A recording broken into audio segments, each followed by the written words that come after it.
conhecidos. Eu queria chamar a Lana aqui, porque ela carrega um testemunho muito forte no coração dela, e a gente vai compartilhar algo aqui que eu acho que é essencial ela trazer esse testemunho, essa dinâmica, porque é uma dinâmica muito forte na nossa vida, e o que a gente tem para compartilhar com vocês aqui não é acadêmico, né? A gente não veio trazer um conteúdo de forma acadêmica, nós não viemos pregar, a gente veio abrir a nossa casa, nosso coração, aquilo que transforma a nossa própria vida, aquilo que a gente ensina para os nossos filhos desde que eles são pequenos e continua ensinando até hoje. Então, a gente quer abrir a nossa casa, abrir a nossa intimidade, a nossa vida.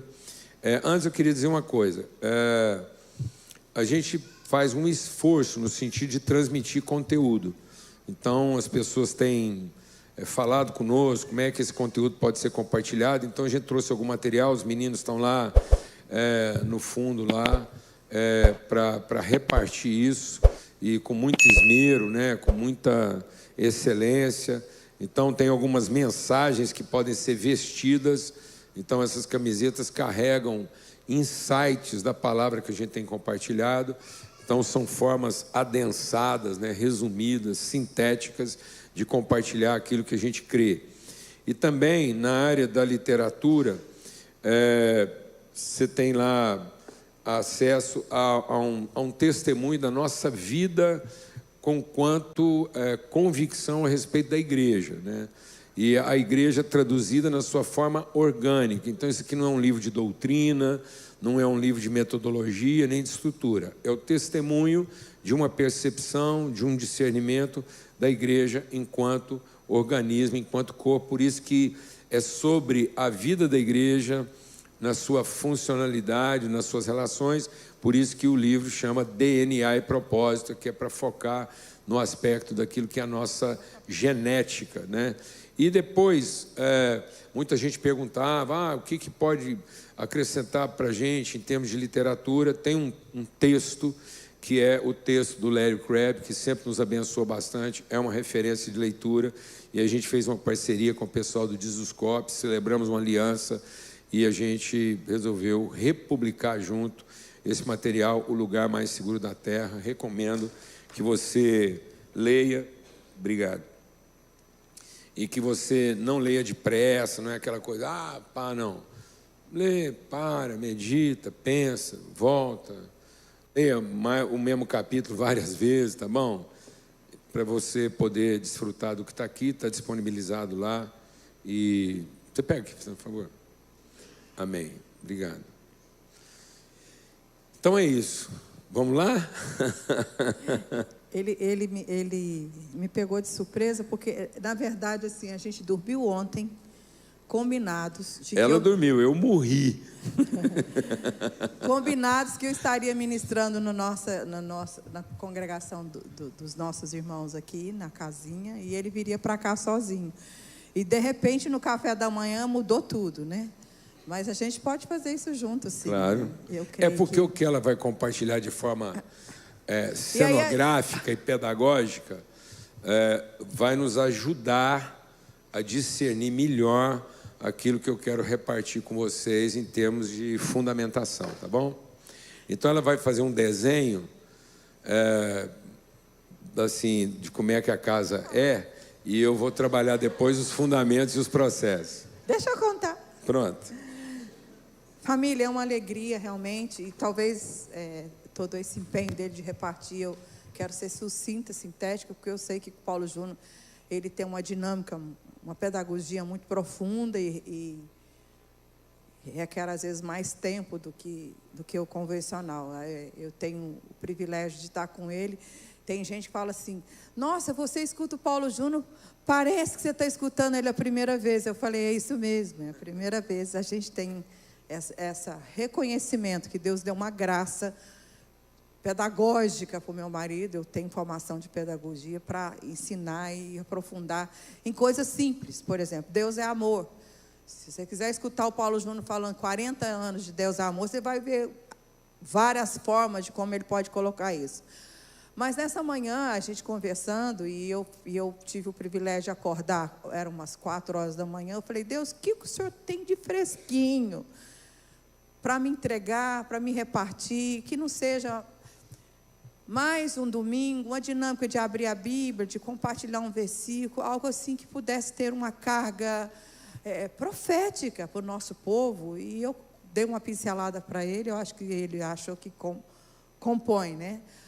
Mas de manhã, lá no meu tempo com o Senhor, perguntando sobre essas coisas, eu fui totalmente envolvida pela presença do Espírito Santo, com uma expressão que Jesus disse, logo quando ele foi, logo depois de todo o processo da Via Sacra, e quando ele foi se entregar ao Senhor, ele olhou para nós, ele olhou para mim, para você, e disse: está consumado. Está consumado. E se nós, como povo de Deus, como família de Cristo na terra, não entendemos isso, a gente pode comprometer toda a nossa diligência espiritual. Se você não entende que está tudo consumado, a sua diligência vai ser comprometida. Seu senso de pertencimento vai ser comprometido. E logo em seguida eu tive um sentimento muito profundo de plenitude, porque às vezes, eu ainda com meus mais de 60 anos, eu ainda fico com a sensação que não está tudo consumado.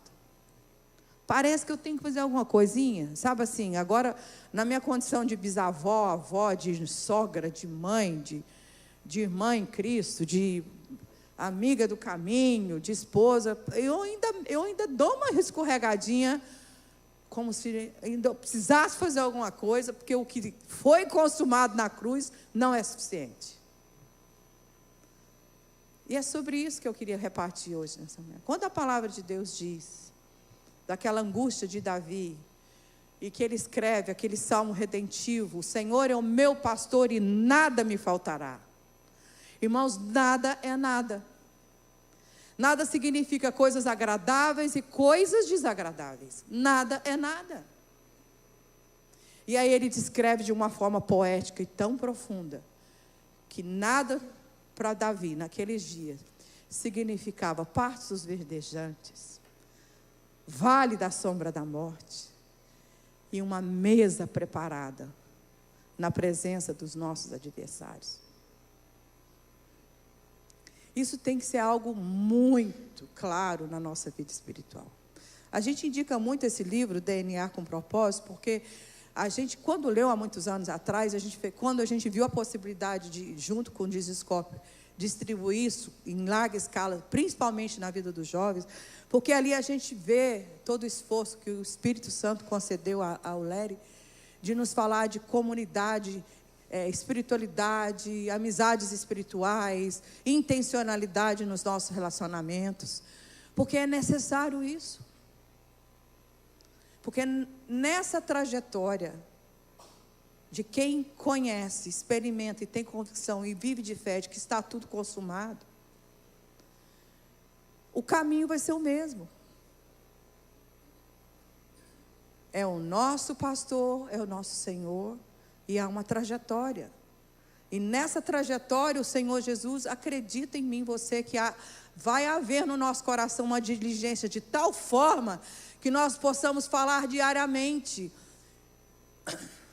a tua graça me basta. Ou eu aprendi o contentamento.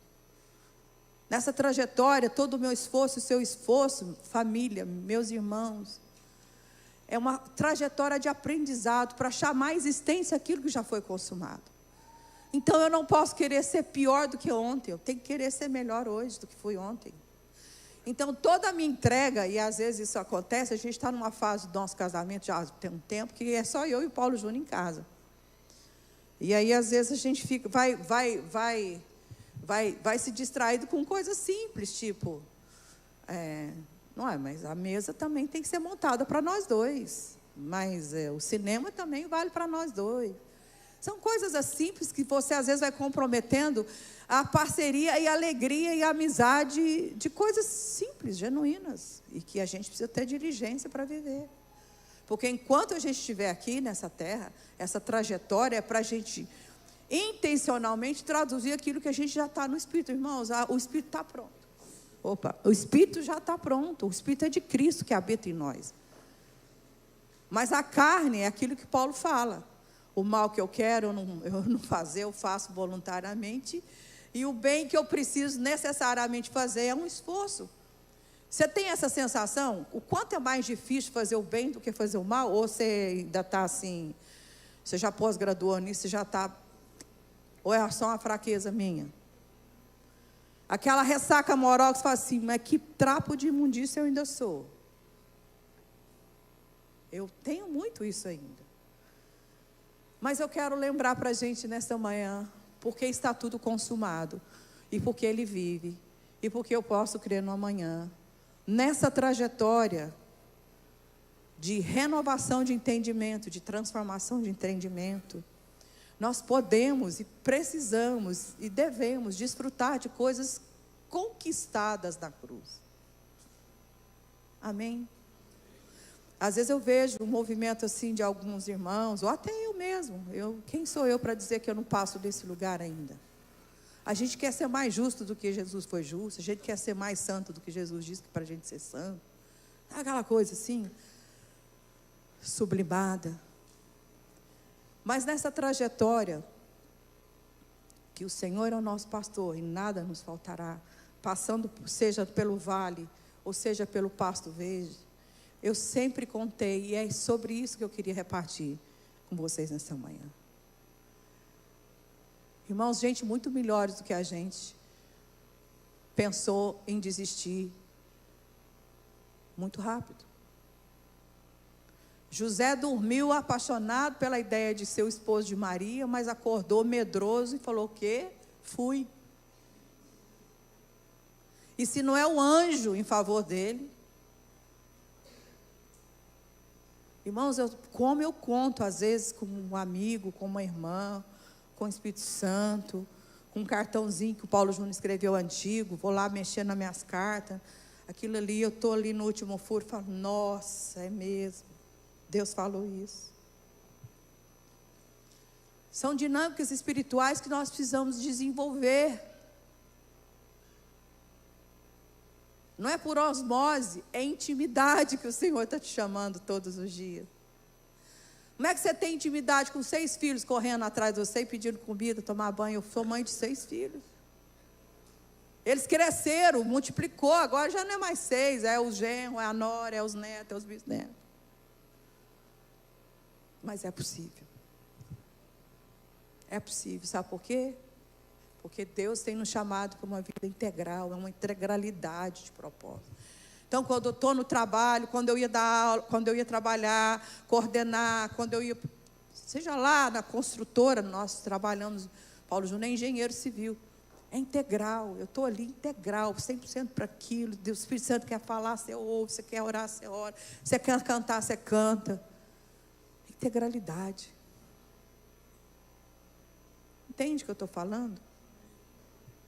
Porque está tudo consumado. Ou eu desfruto do que já foi conquistado, ou eu vou ficar com aquela sensação.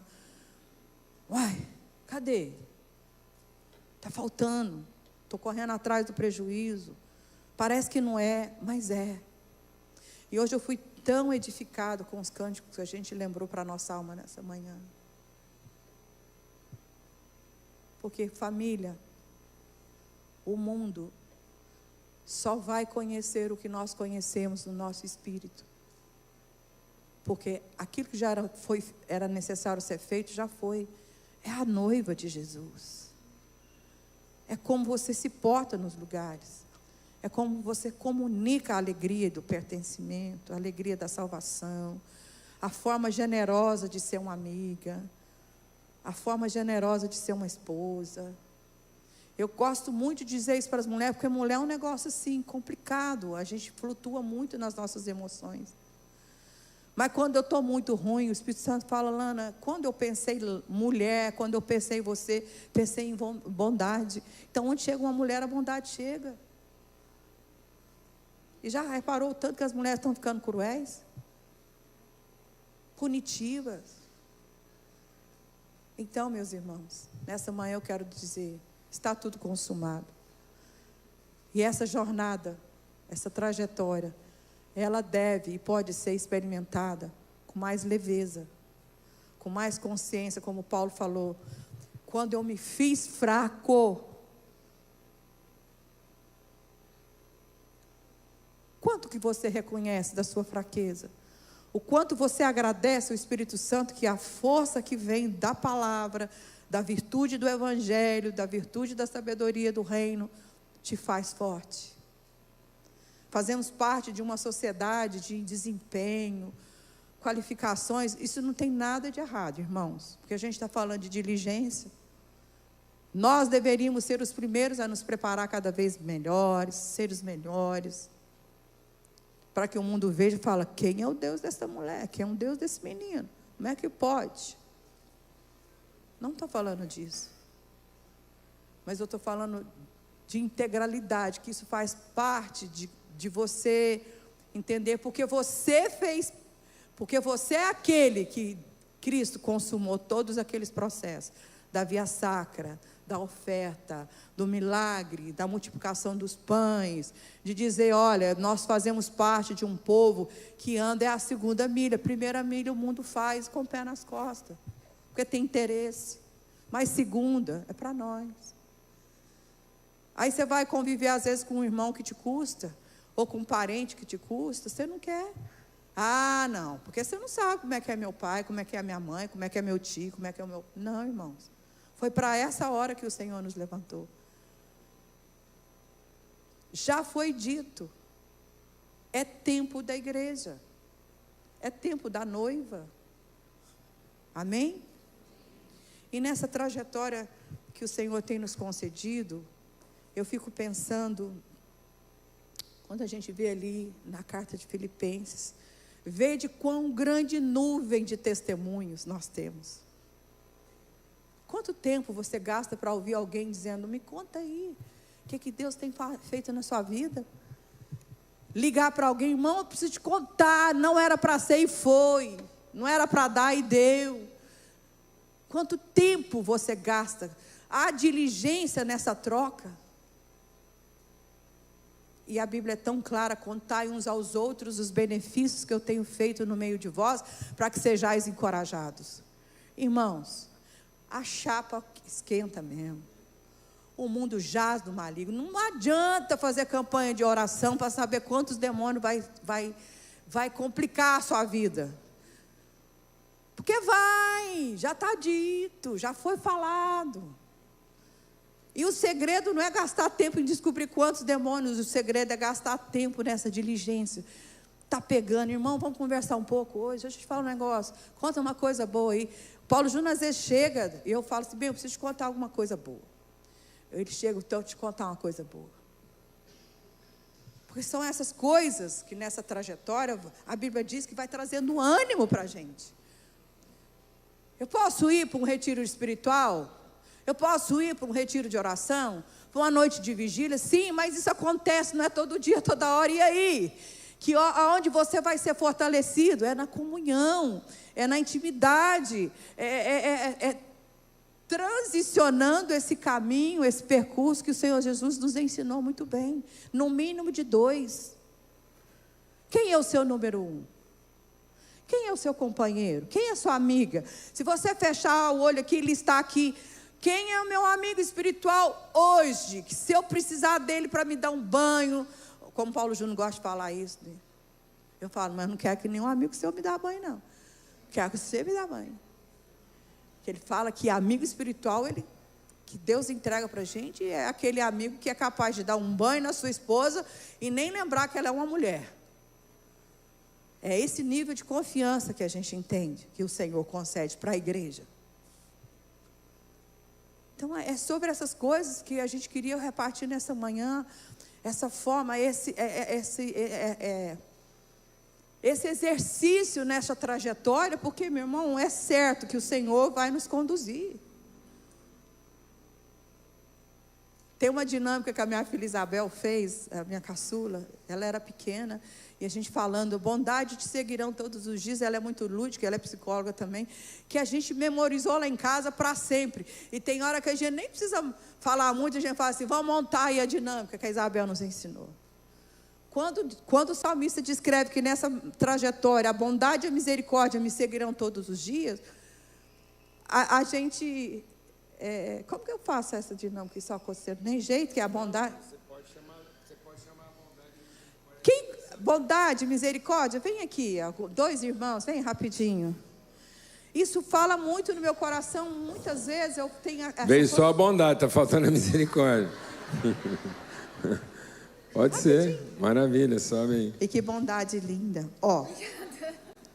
Vamos fazer isso. Ela é a bondade, porque ele só a misericórdia. É muito simples. É muito primário, mas é simples, porque ela era uma menina do primário quando ela teve esse insight. E isso entrou para a nossa família. Então eu estou aqui, está tudo consumado. Nós vamos sair de um lugar e chegar. Nós vamos herdar a terra prometida. Faltou promessa? Não. Faltou o quê? Nada, porque Jesus falou, está tudo consumado. Eu vou até ressuscitar, para não ter problema. Vou lá preparar lugar para vocês. A obra redentora é nossa? Não, é de quem? De Cristo. Tudo isso que você estuda, que você lê na Bíblia. Mas essa dinâmica, eu vou caminhar, vocês vão atrás de mim. Deus é tão incrível, gente. Por que não pôs na frente? Pôs atrás. Alguém foge correndo para frente? Não, é para trás que a gente quer sempre, às vezes. Estou lá, bondade, estou lá. Senhor, o Senhor vai me levar lá? O Senhor vai me prender comigo? O Senhor vai me usar? Nossa, é capeta demais aqui. É lixo demais, é entulho demais. Como é que tira esse tanto de entulho para reconstruir o muro? Como é que faz para salvar esse povo? Esse povo não quer. Senhor, eu não vou descer naquela praia. Nínive é muito grande para mim. Não, o que é? Pedro cortou a orelha do soldado. Não dá. Esse povo é tudo, Senhor. Quer saber uma coisa? Eu vou voltar. Vem aqui, bondade e misericórdia. Volto. Aí eu encontro a misericórdia, encontro a bondade. Aí eles falam, a bondade e a misericórdia ministra no meu coração. O que você está precisando, Lana? O que você está precisando, Lana? Isso te constrange? Isso é promessa de Deus para mim, para você. Se eu sou consciente de que isso tudo me pertence, falo assim, misericórdia, você está vendo o povo de Nínive? Aí ele vai falar assim, estou igualzinho você era 20 anos atrás, 40 anos atrás. O Senhor traz à memória o benefício que Ele já fez a você. A bondade, está faltando recurso, eu não consigo alimentar aquele povo do lixão. Eu vou lá, levo uma carreta de cesta básica, e eu chego lá no mês seguinte, o líder do bairro fala assim, venderam metade das cestas que você trouxe para comprar crack. Se eu fosse você, não voltava aqui não. Aí a bondade fala assim, mas não era assim? Você não fazia esse tipo de coisa há 40 anos atrás? Por que agora você não pode ter paciência com esses irmãos? Até o Senhor fazer a obra. E a gente encontra com a misericórdia, a bondade, e eles vão dizer, foi para essa hora que toda a obra redentora foi feita a seu favor. Agora ama esse povo, não seja como Pedro. Obrigado, bondade e misericórdia. A gente quer passar, o circo fecha, a gente quer passar, a Bebel fazia isso. Mamãe, eles se juntam, eles não deixam a gente passar, a gente corre para cá, corre para cá. É essa a visão espiritual que você tem da bondade e da misericórdia? É essa vontade que Deus quer que você tenha. Porque Ele não quer que nenhum de nós retroceda. Nenhum. Seja o desafio que você tiver. Tá? Amém, família? Aleluia. E por fim, isso era para mim ministrar em 1h30, mas eu estou sintetizando, porque o Espírito está queimando meu coração, porque eu sei que Paulo Júnior vai trazer pelo menos 3 tripés de alguma coisa. 3 tripés de alguma coisa ele vai trazer. Amém. Que é engenheiro civil 24 horas. A mente dele é de um matemático. E por fim, eu queria te lembrar, minha amada família em Cristo Jesus. Quando a gente vê ali no capítulo 10 do livro do Evangelho de Lucas, aquele diálogo maravilhoso de Jesus com aquelas 2 mulheres extraordinárias. Que mulheres extraordinárias! Elas tinham tanta certeza do amor de Jesus por aquela casa. O diálogo era tão íntimo. Oh, se você tivesse aqui o seu amigo que você ama, o meu irmão que a gente está sofrendo, não tinha acontecido com ele o que aconteceu. Não é por assim? Como é que era o diálogo mesmo delas com Jesus? Se o senhor estivesse aqui na hora que a gente mandou, nada disso teria acontecido. Eu só dei essa dica porque ele falou que mulher não tem dificuldade nenhuma de mandar, nem Jesus, né? Era aquela hora que o senhor tinha que estar aqui. Eu fico pensando na fragilidade feminina, gente. Tem gente que anda comigo e fala assim, você é machista. Eu falo, não sou. Eu só sou uma mulher fêmea, consciente da minha limitação. Como é que alguém que fala, sim, Senhor, o senhor errou. Se o senhor estivesse aqui, o trem não era assim. Mas aquela intimidade que eles tinham com Jesus. E aí no verso 42, Jesus fala uma coisa redentiva. E que a igreja dos últimos dias precisa conhecer a extensão que Jesus liberou com essa fala. Ele não vai liberar, ele já liberou. Marta, é uma questão só de posicionamento. E Maria posicionou da forma correta nessa manhã. Porque quando a gente se posiciona assim, como Maria se posicionou nessa manhã, nesse encontro, ela recebe coisas que ninguém pode roubar dela. Irmãos, é muito bom ter uma carga pastoral, presbíteros, diáconos, evangelistas. A gente vai embora daqui numa inveja de não ser daqui. Uma estrutura boa, louvor maravilhoso. A gente sente a unção do Espírito Santo aqui. Tudo isso é maravilhoso. Mas isso talvez num dia errado, ou numa perspectiva errada, uma visão errada que você vai desenvolver, isso pode mais te destruir do que te fortalecer. Vejo isso há 40 anos na igreja acontecendo. Mas quando a gente senta aos pés de Jesus, sempre aos pés de Jesus, Ele serve coisas que ninguém pode te roubar. Circunstância nenhuma pode te roubar. Processo nenhum pode te roubar. E a minha esperança, lá em casa a gente está ouvindo uma coisa que eu não gosto muito, mas o Paulo Júnior tem que falar, porque ele é o líder da nossa casa. Amor, nós estamos nos nossos últimos 15 anos de speed. Eu falo, eu estou andando há 40 com ele, é só speed. Não gosto, eu não sei se eu vou viver mais 30, 40 ou um dia. Eu não gosto de ouvir isso, eu falo para ele, eu brigo com ele. Mas, família, nessa manhã, que seja uma palavra rema no seu coração. Existe uma trajetória. Não gaste tempo de pensar que pode ficar mais fácil, mas se dedique a receber de Jesus, da palavra, do relacionamento íntimo com Ele, aquilo que ninguém pode roubar. Um marido errado, uma mulher errada, um emprego errado, uma família errada, não vai te tirar isso. Esse é o foco da dinâmica daquele encontro. Elas sabiam que Jesus podia fazer milagres, elas viram Jesus fazer milagres, inclusive por isso que a decepção foi grande. Mas nessa manhã eu quero orar por mim, por você, como eu orei de joelho lá no nosso escritório, na nossa casa. Senhor, que eu seja cada dia mais fortalecida nessa intimidade com o Senhor. Porque eu quero ser mesmo, tomar posse de tudo que o Senhor já serviu, porque o Senhor disse, está consumado. Não tem nada para ser feito além do que já foi feito.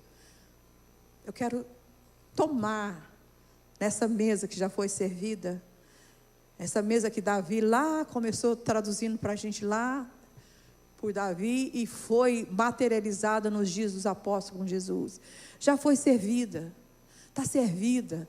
E nessa mesa tem lugar, inclusive, para aqueles que nos traem. Isso não é problema meu, é do Senhor. Se Ele pensou assim, porque Ele sabe. Amém? Eu quero orar antes de passar a palavra para Paulo Júnior, nesse sentido. Uma igreja diligente em tomar posse de toda a comida, de todo o suprimento que Jesus colocou na mesa. E como Paulo Júnior sempre me lembra, será que a comida do dia hoje vai ser eu ou vai ser você? Quem vai ser a oferta da noite, do dia, do problema? Porque a gente tem problema, tá, gente? Você tem problema no seu casamento? Desafio para educar filho? Conquista de um novo território, um novo trabalho? Gente, implantar a igreja é a coisa mais desafiadora para um casamento. Porque é uma mulher pensando em igreja e um homem pensando em igreja. Daí você já entendeu tudo. Mas é possível, por quê? Porque o Senhor disse que seria. Está consumado. Amém? Espírito Santo do Deus Altíssimo, como é gostoso ser lembrado pelo Senhor de que está tudo pronto e que o nosso exercício espiritual, nosso empenho é imitar Paulo nessa mudança de entendimento, que nós somos impregnados nesse mundo natural. Senhor, eu quero ser uma mulher que cada dia mais não anda por vista. Eu quero ser uma noiva que não anda por vista e nem por circunstância. E no meu dia mau, eu sei que eu vou desfrutar da bondade da tua misericórdia, me seguindo porque ela é importante e necessária na minha fraqueza. Mas, Senhor, eu quero te pedir que sejamos uma noiva cada dia mais adornada, nessa alegria, nesse pertencimento, de saber que nada nós temos falta, porque o Senhor é o nosso pastor, e por conta dessa promessa, nós sabemos que enquanto estivermos nessa terra, nós vamos ser a tradução de tudo que o Senhor pensou, a materialização de tudo que o Senhor pensou, e nós queremos nessa manhã te louvar, porque o seu façamos, Senhor, nos alcançou. O seu amor nos alcançou. A tua obra redentiva nos alcançou. E eu quero ser para a glória do Senhor. Em nome de Jesus. Obrigada, amor. Obrigada. Amém. Benção. Esse.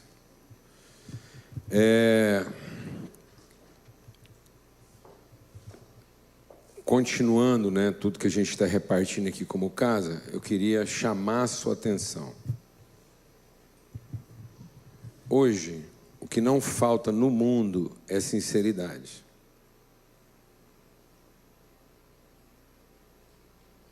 Deixa o Espírito de Deus ministrar o nosso coração aqui.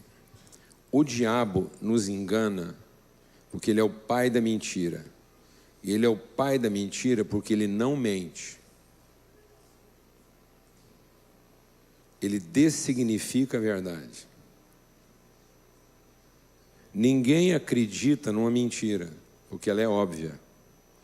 A gente só acredita naquilo que não é mentira, mas também não é a expressão da verdade. Se você quiser ofender uma pessoa profundamente, não minta, mas também não fale a verdade. Por isso que parente é pau de bater em doido. Por isso que para conhecer o reino de Deus, a gente tem que sair do meio dos parentes para poder viver família. Porque família salva parente, parente condena a família. Porque toda vez que você está com raiva de uma pessoa, se você quiser ofendê-la mesmo, evoca os parentes para falar dela. Porque seus parentes é tudo assim, você é igualzinho seu pai, você parará, aquele irmão seu, é pau de bater em doido. Por isso que Abraão tinha que sair dos parentes, para incluir os parentes dele na família. Porque parente é uma não mentira, mas não é necessariamente a expressão da verdade. O que é uma não mentira? É o óbvio. Parente é uma obviedade. Cachorro tem parente, mas não tem família. Macaco tem parente. Formiga tem parente, mas não tem família. Porque família é uma consciência de relação e propósito. aparente é uma contingência.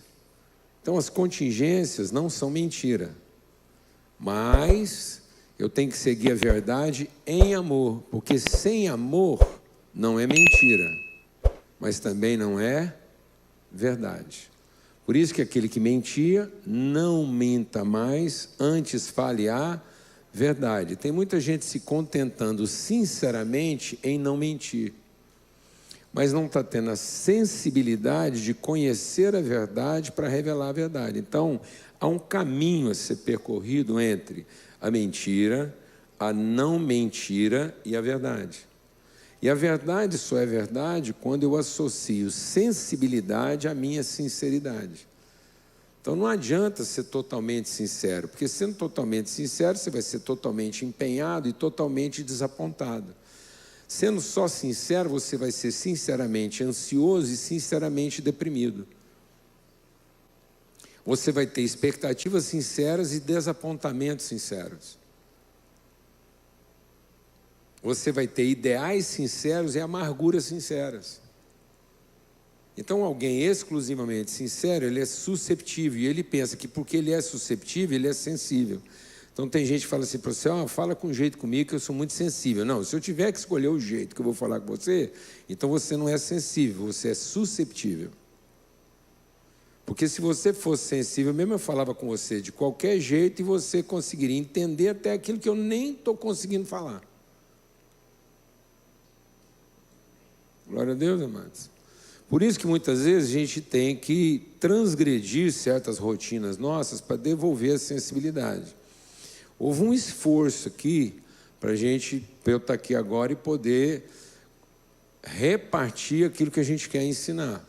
Inclusive o esforço ali, meu e da Lana, não há certa atenção, porque a gente quer repartir, a gente não quer tornar isso aqui uma coisa que excede aquilo que é o razoável. Há uma expectativa de eu estar aqui e compartilhar, e eu tive que transgredir, inclusive, na relação com ela, porque no andar da carruagem, ela falou, não vou compartilhar o que eu queria compartilhar, o tempo e tal, e a gente, essa preocupação de tempo, então eu estou fazendo aqui uma transgressão pedagógica. Amém, amados? Então, preste atenção em todos os detalhes e seja sensível, que o que nós estamos ensinando aqui não está restrito apenas ao que nós estamos falando, mas o que a gente quer repartir com você inclui todos os aspectos, tensões, superações, mudanças que nós estamos operando aqui à sua frente, para você ter a sensibilidade de lidar com a vida dessa forma. Por isso, há um esforço, porque a Lana queria falar sobre o quê? Que nós não desistimos porque somos amparados pelo quê? A bondade e a misericórdia. Quase que desiste. Quase que desiste na hora de falar de uma coisa que era sobre não desistir. Então, quase que a gente desiste de repartir sobre não desistir. É um esforço. Um esforço que está exigindo de mim um estirar dos nervos e tendões para a gente conseguir entregar tudo que a gente tem para entregar nesse tempo. Mas nós estamos entregando uma cena pedagógica. Amém?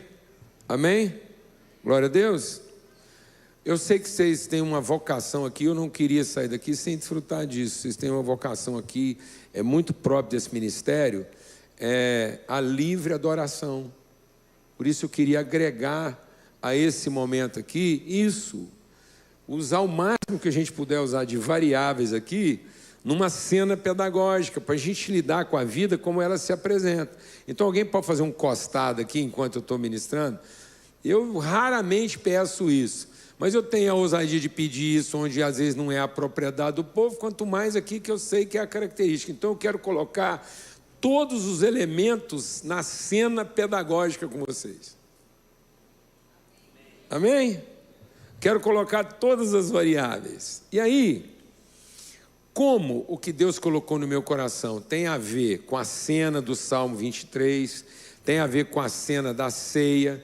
E aí eu vou falar para vocês qual é a palavra o núcleo essencial daquilo que eu quero compartilhar e repartir, e por que essa forçada de ter essa cena, eu estar aqui esperando a Lana entregar tudo que ela tem para entregar, para falar de não desistir, e como é que isso é uma cena pedagógica para minha própria casa. Eu não estou inserido como quem prega, eu quero estar inserido como quem, em ensinando, aprende.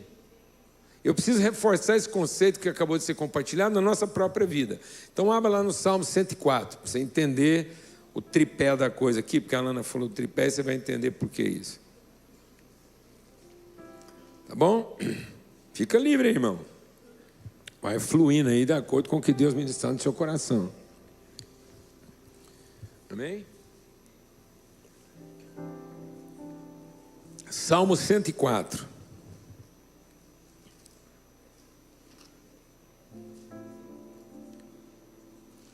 Salmo 104. Presta atenção nessa cena pedagógica. Salmo 104, verso 15 diz assim, verso 14. Até vamos ler o Salmo a partir do verso 6. Do alto da tua morada regas os montes, e a terra farta-se do fruto das tuas obras. Então, antes de permitir a fome, e a fome é um elemento comum. A fome é um elemento comum em todo ser vivo. Uma ameba tem fome. Então a vida e a fome estão intimamente ligadas. Porque é a fome que garante o movimento.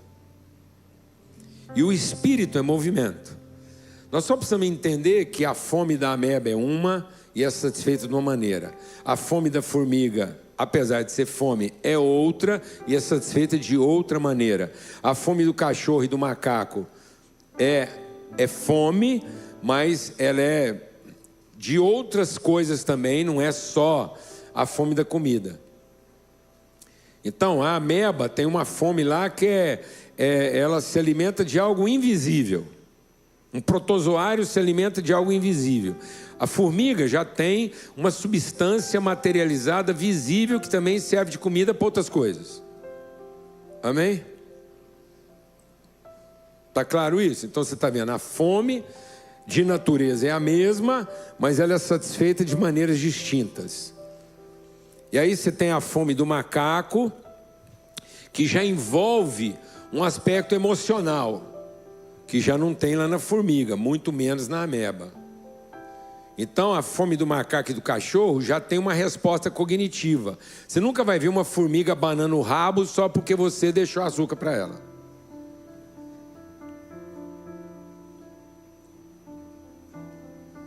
Está vendo? Então a fome do animal já envolve um aspecto cognitivo do reconhecimento, da troca, mas ainda não tem consciência de identidade e natureza. Agora, então, como toda a existência, o que há de comum em toda forma da existência? A fome. Porque Deus garantiu a fome. E Ele garantiu a fome para garantir o movimento, para que a vida esteja em movimento. Amém? Porque o Espírito de Deus é movimento. Então, o que caracteriza o Espírito de Deus? Não é o poder. A primeira definição do Espírito Santo, lá no livro de Gênesis, qual é? O Espírito se movia. Então, Deus imprimiu em nós uma fome, que não tem nada a ver com pecado, ninguém precisou errar para ter fome. A gente erra na forma de resolver a fome. Porque aí nós estamos resolvendo a fome do mesmo jeito que o macaco resolve, do mesmo jeito que o cachorro resolve, do mesmo jeito que a formiga resolve. Tem alguns ainda descerebrados que eles estão resolvendo a fome deles igual um protozoário resolve. Ele é uma ameba.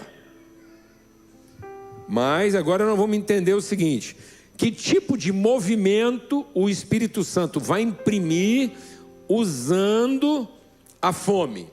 Que é um elemento de Deus garantidor do movimento. Sem a fome não haveria movimento. Então a fome não é um defeito, é uma virtude. A fome não tem nada a ver com carência, tem a ver com natureza. O próprio Deus fez tudo porque tinha fome.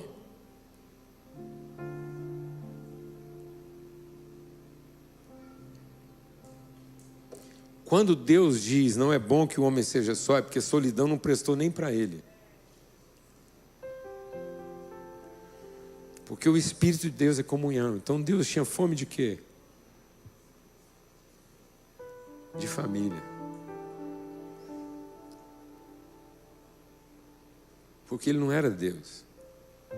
Ele era pai antes de ser Deus. Deus tem fome de poder. E Deus nunca teve fome de poder. Mas porque ele sempre foi pai, ele sempre teve fome de quê? De comunhão. De família. Amém? Por isso está aqui, ó, do alto da sua morada ele rega os montes e faz crescer, e a terra se faz do fruto das suas obras. Agora presta atenção que tem 2 tipos de comida. Ele faz a relva para os animais e as plantas para o ser humano. E o ser humano cultiva para da terra tirar o seu alimento. Então tem uma diferença entre capim, não é mesmo? E alimento.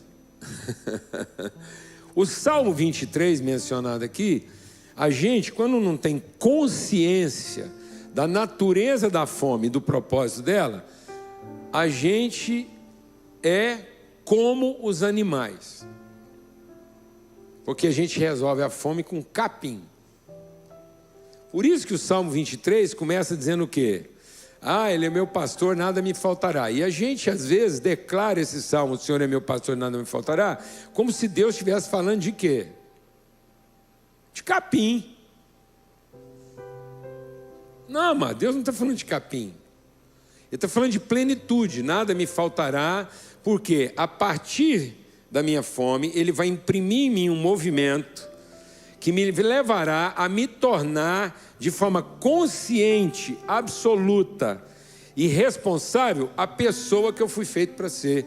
Eu não fui feito para ser comedor de capim. Por isso a primeira coisa que ele vai fazer é me tirar do pasto verdejante, da água tranquila e me fazer andar por um caminho de aperfeiçoamento. Então no fim o que não me faltará é a consciência da pessoa que eu fui feito para ser, mas não capim. Porque agora pode até faltar o capim, porque é de outras coisas que eu me alimento. Amém? Então tem uma diferença clara entre dar comida para animal e alimentar um filho. E aí ele diz quais são os 3 alimentos, os 3 alimentos básicos. Agora, duro é falar, porque às vezes as pessoas falam, básico, então, não, básico no sentido pedagógico do que o alimento, que não é capim, de que Deus quer nos alimentar. E aí ele usa 3 elementos básicos. E ele diz assim, ó, então nós vamos plantar, vamos colher para produzir o alimento. E o alimento qual é? O vinho, que alegra o coração. O azeite, que dá brilho ao rosto. E o pão, que sustenta as forças. Então nós temos 3 alimentos básicos na mesa. O pão, o vinho e o azeite. Amém? Gravou isso aí?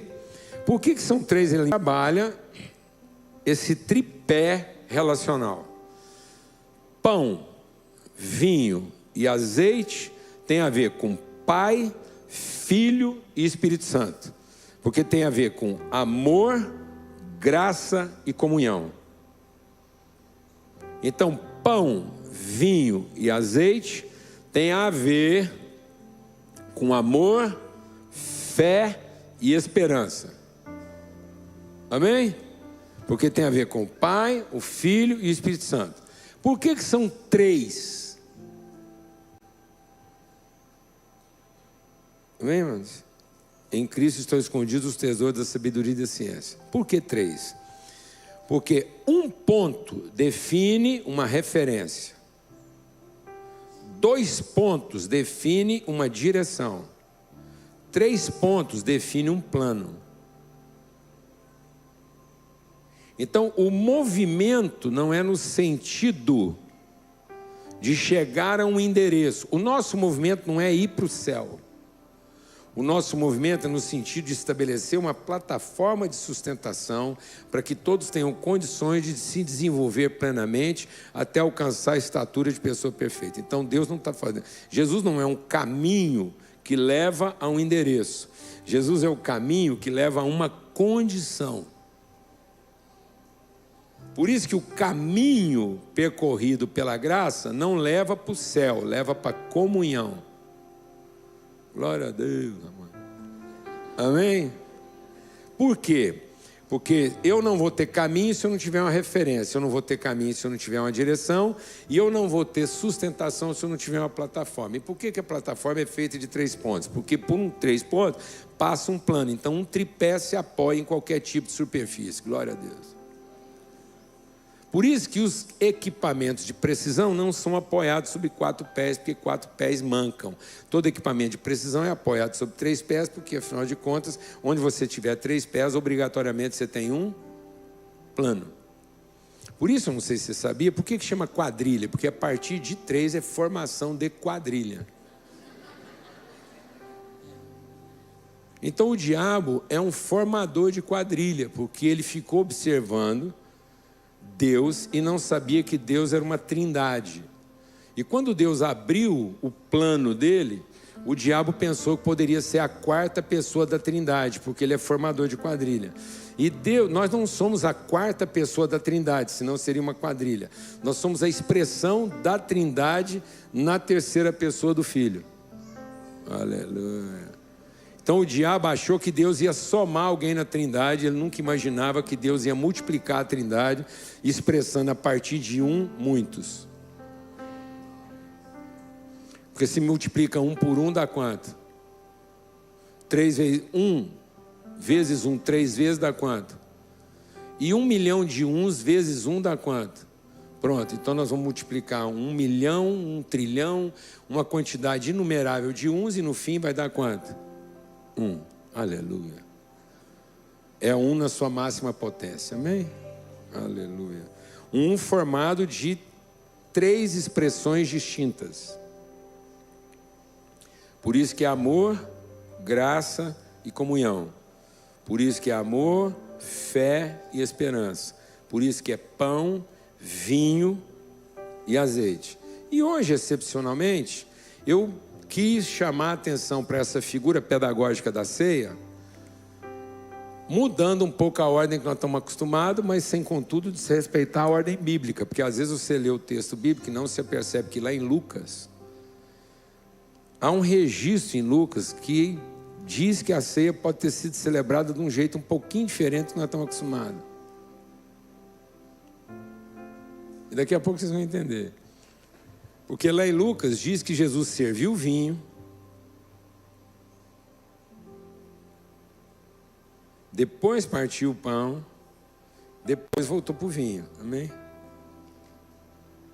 E aí eu quero ler um texto com vocês para mostrar como é que na família os 3 elementos, pão, vinho e azeite, estão representados. Abre lá o Salmo 128.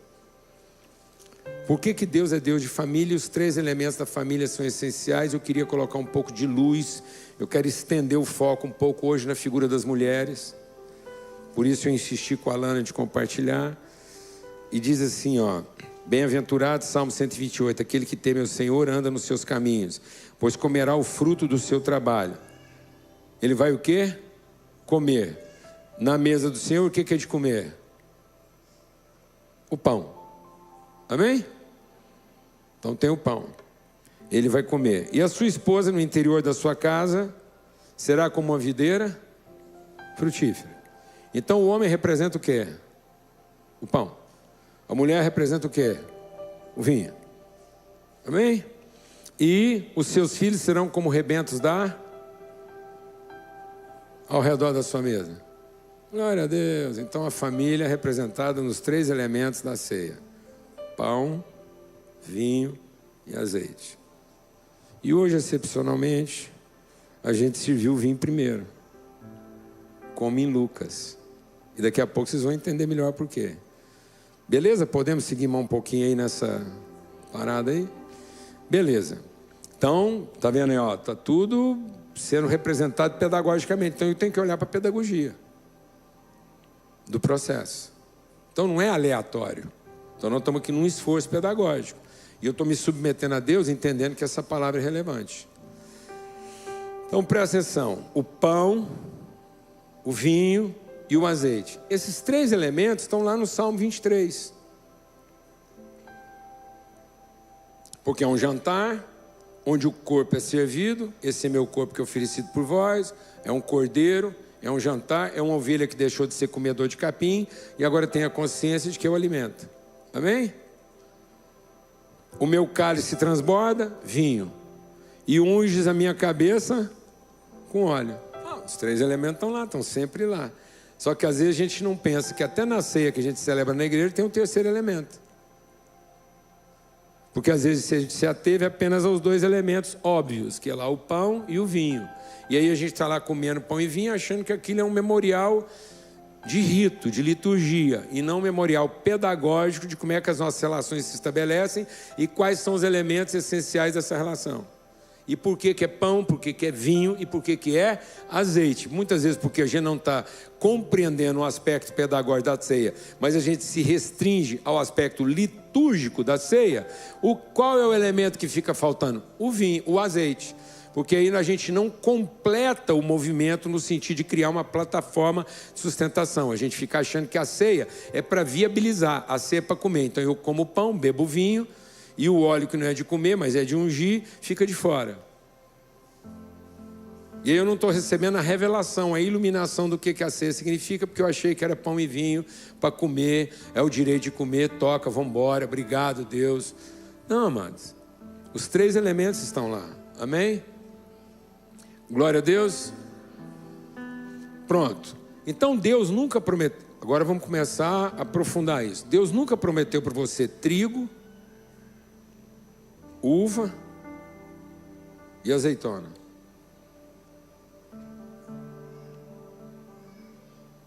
A bem-aventurança não está. O homem bem-aventurado não é porque ele tem trigo, nem porque ele tem uva e nem porque ele tem azeitona.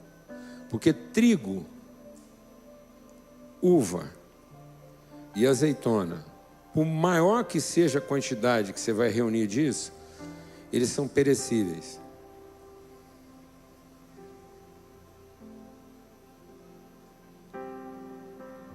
Como é que você eterniza o trigo? Como é que você salva o trigo? Guardando o trigo? Não, é aí que a gente perde a alma. O cara colheu tanto trigo que achou que ele deveria aumentar o armazém. Então tudo que você tenta salvar, você está perdendo. Porque a única forma de preservar é fazer aquilo cumprir o mais rápido possível o seu propósito. Então a única forma de salvar o trigo é transformando ele em pão e repartindo o mais rápido possível. Porque nem o pão guardado se preserva.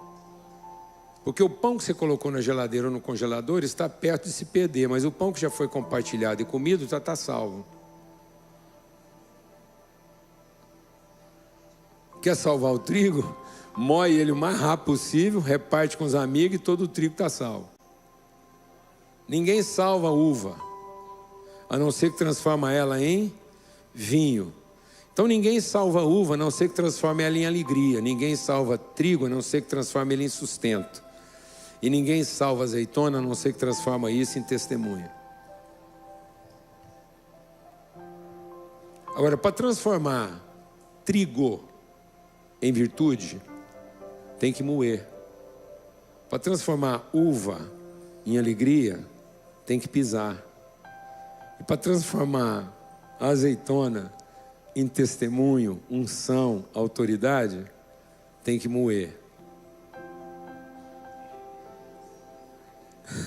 Então Deus garantiu que tudo que Ele te der é para moer, pisar e esmagar. Glória a Deus, irmão.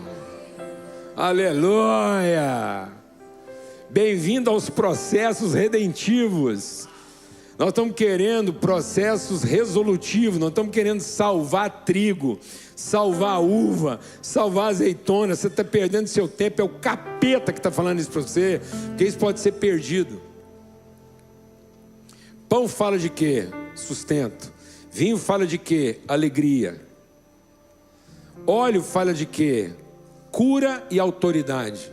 Porque o óleo era usado tanto para curar, como para ungir para um propósito. Amém? Eu creio que é por isso que lá em Lucas, que é o evangelho do homem, ele coloca o vinho antes de colocar o próprio pão. Eu fiz uma força aqui para ter vinho antes do pão. Porque se você for olhar lá para o texto de 2 Tessalonicenses, amém? É interessante como é que de vez em quando Deus inverte essa ordem. E ele fala assim, é o amor do Pai, a graça do Filho, a comunhão do Espírito Santo. Mas lá na bênção do Paulo, ele fala a graça do Filho, o amor do Pai e a comunhão do Espírito Santo. E agora aqui, em Tessalonicenses, ele fala da operosidade, da renúncia, né, do sacrifício do amor, da operosidade da fé e da perseverança, da esperança. 2 Tessalonicenses, capítulo 1. E aí é o seguinte, como o vinho fala de alegria e ele teve que ser pisado, né? Ele diz aqui, ó, eu louvo a Deus, sempre lembro de vocês por conta. E aí ele vai falar da fé antes de falar do amor. É como se ele falasse da graça antes de falar do amor. Por isso que hoje eu quis colocar o vinho antes do pão para poder voltar no pão. Glória a Deus, para depois voltar no vinho. Amém?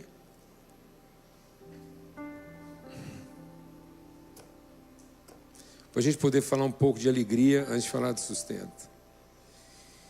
E quando a palavra de Deus diz assim que Ele dá o pão, isso quer dizer o seguinte: nós, homens, representamos direção, palavra, ensino. Então a gente tem que representar consistência. Por isso que Deus não manda a mulher amar. Ninguém precisa ensinar uma mulher a amar. Amor é assunto de homem. Porque a relação da mulher com a humanidade é visceral, passou dentro dela. Se você falar para uma mulher que ela não está amando, é ofensa. E se você tentar falar para uma mulher que ela precisa amar mais, é agressão. É assédio moral. Como alguém pode duvidar do amor de uma mulher? Se foi ela que sofreu todas as dores para dar à luz à vida. Ela é a imaculada concepção. A vida passou dentro dela. A mulher é uma coisa tão preciosa, tão divina, tão especial, que ela tem a nítida sensação que Deus precisava dela, porque para pôr o filho dele no mundo, precisou de uma mulher. Então Deus ele arrumou a necessidade, depois ele teve que resolver a necessidade dele para começar o processo. Então a mulher, até Deus precisa dela. Se Deus chegar para a mulher e falar que ela está precisando amar mais, ela vai ficar ofendida. Fala, o que o senhor sabe de amor? Eu é que parei seu filho e depois tive que entregar ele para a cruz, o senhor nem lá estava.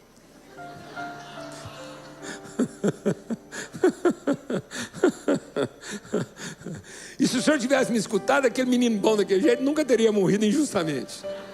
Então vamos mudar de assunto, Deus, porque nesse assunto aí o senhor já perdeu. Porque a forma da mulher conceituar o amor é dor, é dilatação. Porque para você ter alegria, você tem que ter um esforço dilatado. Suas medidas são exigidas. Por isso que o vinho tinha que ser colocado num recipiente que aguentasse a pressão. Porque para ter alegria vai ter que ter pressão. Por isso que quando ele fala da graça, ele fala da fé. E a fé é trabalho. Trabalho. Por isso que quem entra em trabalho de parto é a mulher. Então quem sabe de dor, o tanto que dói, onde é que está pegando, o tanto de serviço que ainda precisa ser feito, o que está faltando, é a mulher. Por isso que é a operosidade da nossa fé. Mas se isso não for carregado de uma certeza de amor, isso pode virar vinagre em vez de virar vinho. Eu tenho que estar consciente de que tudo que Deus gerou na lana, à medida que ela vai sendo pisada, é muito difícil para mim ver a minha mulher sendo pisada. Porque ser moído é num ambiente, assim, às vezes um pouquinho mais nobre. Moer o trigo não envolve o aspecto da humilhação, não envolve o aspecto, às vezes, de ter sido esquecido, de ter sido preterido, mas não, o vinho era diferente. Não era enfiar lá numa máquina, numa moenda, já saiu o pó. Não, é uma pisadura, é uma humilhação. Tem contato humano. Às vezes a gente, como homem, no sacrifício que a gente empresta para virar pão,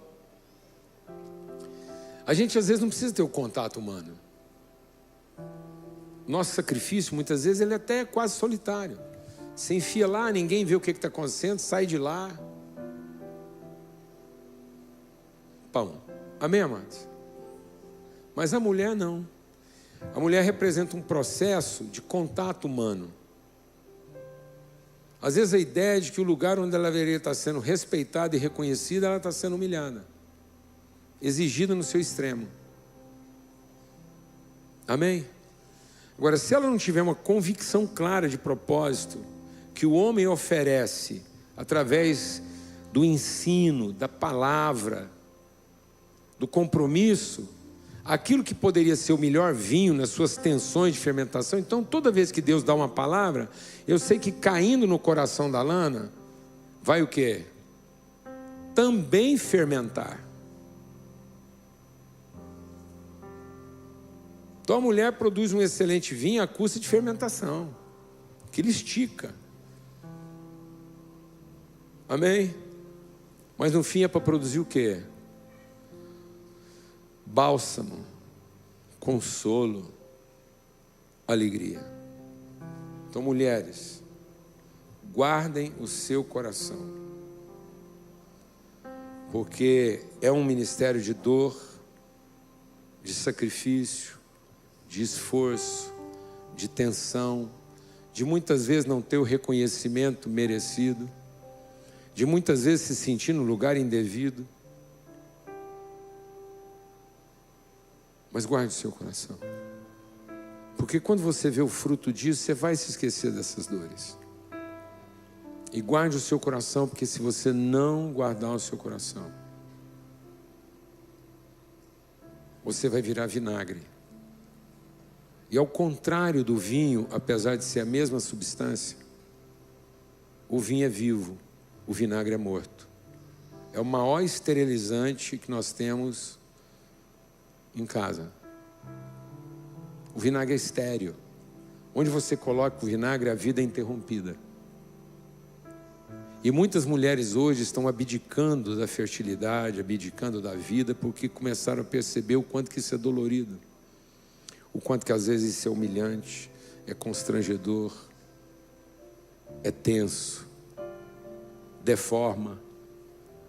Porque a mulher, para dar à luz, ela deforma.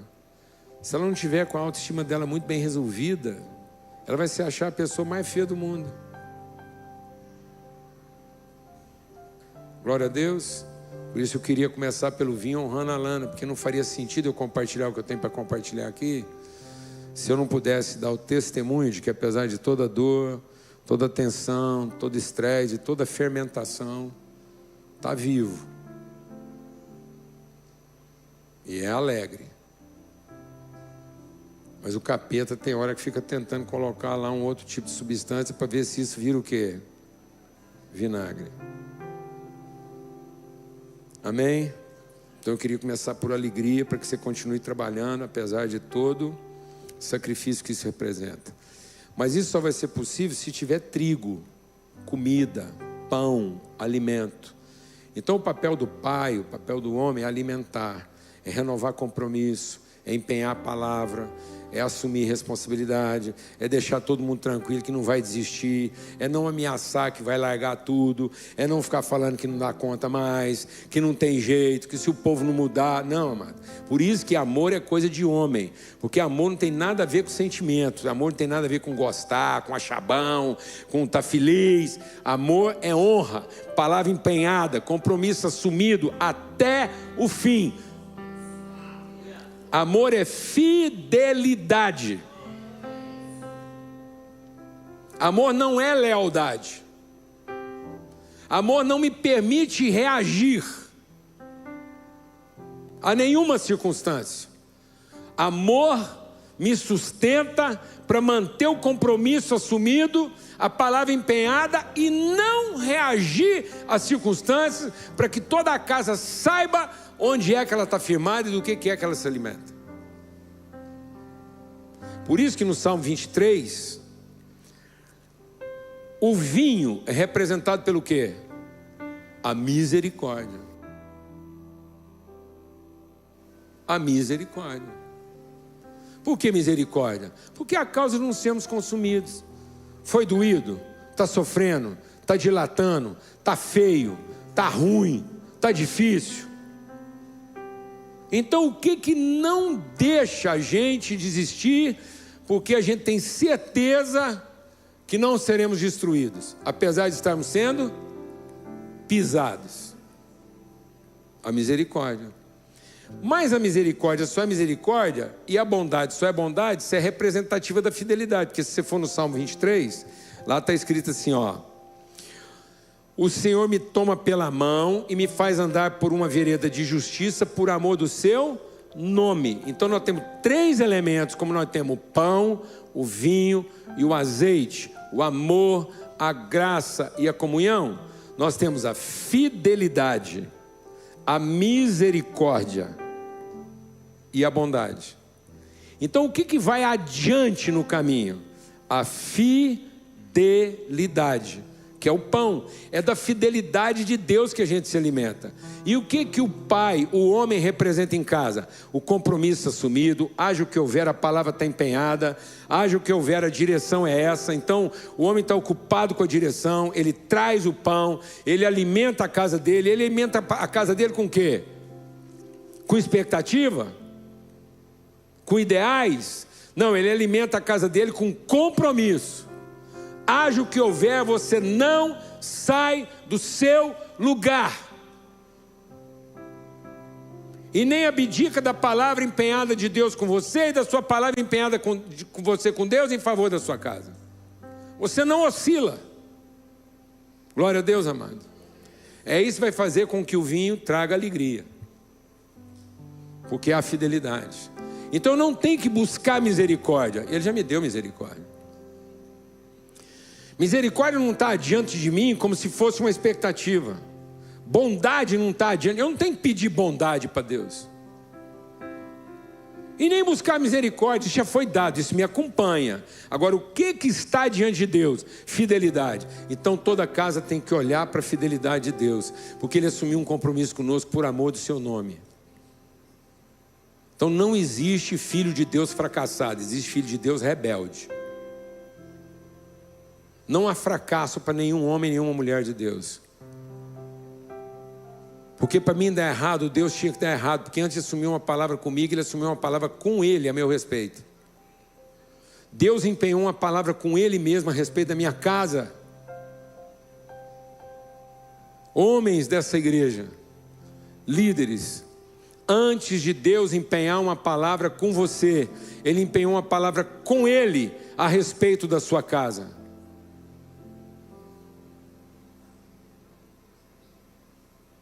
É por amor do nome dEle.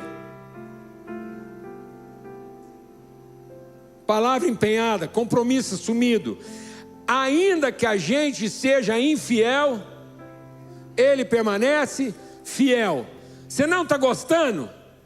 Ótimo, que coisa boa é o cara amar quando ele não está gostando. Está do jeito que você queria? Não. Excelente, estou aprendendo com Deus, porque Deus não está gostando e nem está do jeito que Ele queria. Glória a Deus. E Ele permanece o quê? Fiel. Você não tem que estar gostando e nem tem que ter do jeito que você está querendo. Amém? Só seja fiel ao compromisso que você assumiu com essa casa, com esse povo, e seja firme. Isso tem que estar adiante de você. E se estiver adiante de nós, sabe o que vem atrás de nós? A graça, na forma da misericórdia. Então, apesar da humilhação, apesar do trabalho ser muito, apesar do constrangimento, apesar das pisaduras, sabe qual vai ser o fruto disso? Alegria. Você vai ver o fruto disso e vai ficar alegre. E sabe qual é o outro fruto disso? Bondade. Sabe o que quer dizer bondade? Comunhão. Você vai ver seus filhos todos reunidos. E vai ver que nenhum deles se perdeu. Você vai ver isso. Você vai ver isso. Que Deus empenhou essa palavra com você. Se você está tendo dificuldade de acreditar que vai ver todos os seus filhos assentados na mesa, não é porque eles têm problema, é porque você está com problema em confiar na fidelidade de Deus. Não é o problema dele, é a sua ansiedade. E a sua ansiedade está roubando a sua alegria. E a sua alegria está fazendo seus filhos beberem vinagre. Alguém está entendendo o que nós estamos falando aqui? Então fica tranquilo. É pão, é vinho. E porque é pão, é vinho, Deus vai derramar o quê? Óleo de testemunho. Você vai brilhar, todo mundo vai ver, porque Deus prometeu que no fim de tudo você vai ver todos os seus filhos reunidos ao redor da sua mesa. O caminho é para comunhão. Se não fosse para comunhão não faz sentido. O caminho não é para devoção. O Espírito Santo não é para te levar a um caminho de devoção. Cachorro não precisa do Espírito Santo e é devoto. Nós não, mano. Nosso caminho não é devoção. Nosso caminho é o quê? Comunhão. Glória a Deus. Acabou. É isso. Nós temos o trigo, nós temos o vinho, nós temos o óleo. Cada um na mesa, o pai, a mãe e os filhos representam esses elementos. Está tudo aqui na família de Deus. Pai, mãe e filho não são estruturas funcionais, são elementos pedagógicos de como é que Deus funciona. E Deus funciona gerando fruto e depois passando esse fruto pelo processo de transformação naquilo que vai fazer o fruto dar sentido. Isso vai doer, vai constranger, vai humilhar, vai sofrer, vai ter dor, mas no fim é pão, vinho e azeite. O que parecia ser para a perda é para o ganho. Depois do jantar, eu profetizo, Ele derrama sobre a nossa cabeça o óleo e o nosso rosto resplandece. Ele dá pão para te fortalecer, Ele dá vinho para te alegrar, e Ele te dá óleo para você reluzir. Deus empenhou uma palavra com a sua casa. Não seja rebelde, pensando que Deus não é fiel. Ele é fiel. Então sofra os processos, porque você vai ver esses 3 elementos sendo providos por Deus na sua casa. Glória a Deus, amados. Mulheres, alegria. Pode fermentar, pode ficar tensa, pode ficar nervosa. Se tem uma coisa adequada, é uma mulher nervosa e tensa. Mulher não é para facilitar, é para tensionar. Amém? É para esticar. Glória a Deus. Mas não vinagra, pelo amor de Deus. Amém? Aleluia. É alegria. Homens, assumam o compromisso da palavra empenhada, da fidelidade, da honra. Que isso seja o rumo da sua casa. Que a sua casa possa olhar para a palavra que você empenhou com ela, assim como Deus empenhou com Ele mesmo a seu respeito, e a sua casa fique segura. As mulheres vão trazer alegria, e os filhos serão testemunho de autoridade e cura no exercício da comunhão. Glória a Deus, forte abraço a todos.